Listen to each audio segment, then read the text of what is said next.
My spouse refuses to sign a prenup. Does that mean I should call off the wedding or just prepare for divorce? Not necessarily either, but the refusal to sign the prenup is information that you're going to need to process. This isn't about love. This is about how a person handles things when things become uncomfortable. A prenup is a conversation that takes an afternoon. It is about expectations. It is about money. It is about the kids. It happens at a time when things are going really well, when you're about to get married. What's going to happen with this person when they refuse to have this conversation when things are going bad? As I said, a conversation about a prenup takes an afternoon. Going through a high conflict divorce takes out years of your life and creates damage that you may never get over. So when your spouse, or when your soon-to-be spouse, decides that they don't want to have a conversation about a prenup, it doesn't mean that you need to jump to a conclusion, but it does mean that you need to take a hard look at the person you're about to marry.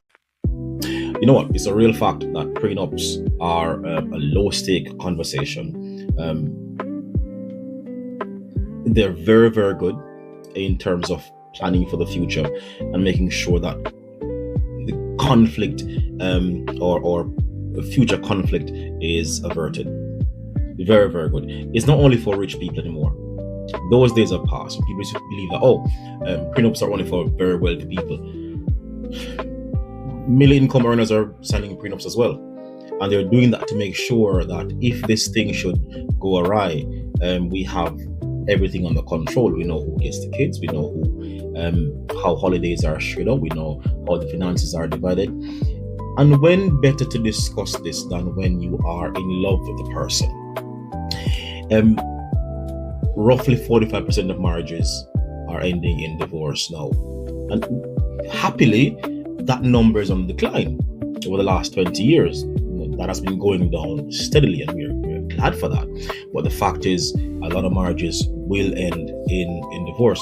So why not sign a prenup and ensure that you protect yourself?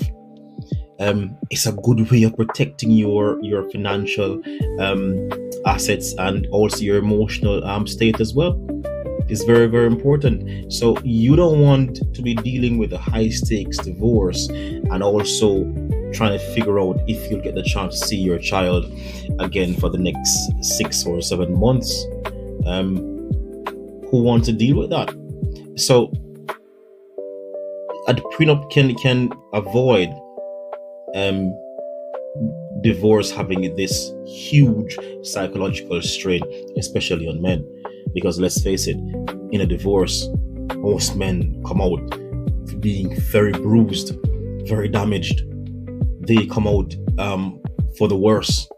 So if we can put things in place to make sure that if this marriage ends, at the very least, we maintain our sanity, by all means, of course, go for a prenup.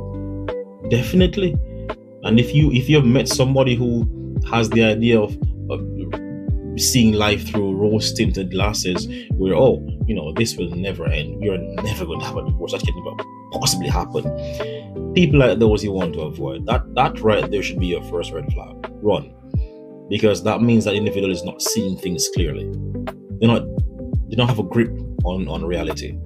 So you want to walk away from people like that. It is a fact that a lot of marriages end in divorce.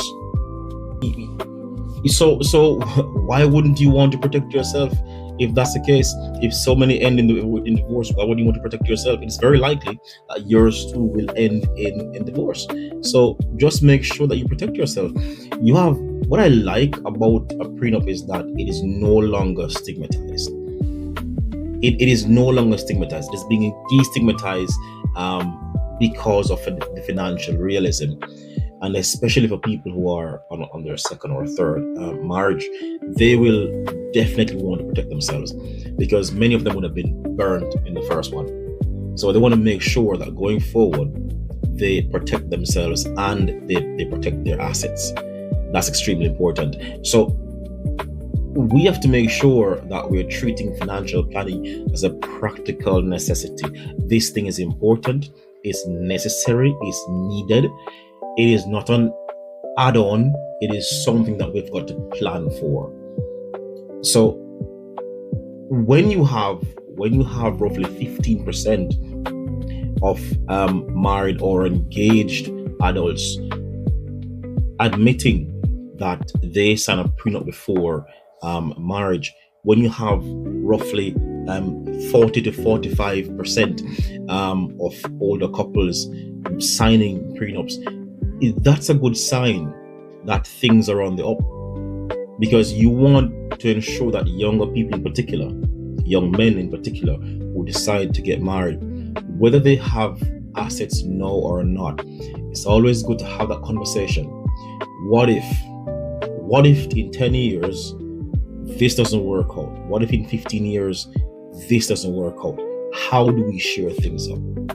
How do we share what we will have? How do we share what we have already? What will happen to our children? How do democracies respond to those scandals?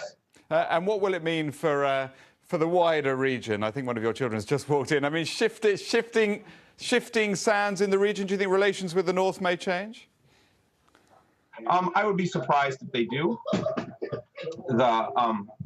Pardon me. That's all right, carry on. My apologies. What's this going to mean for the region? My apologies. North Korea.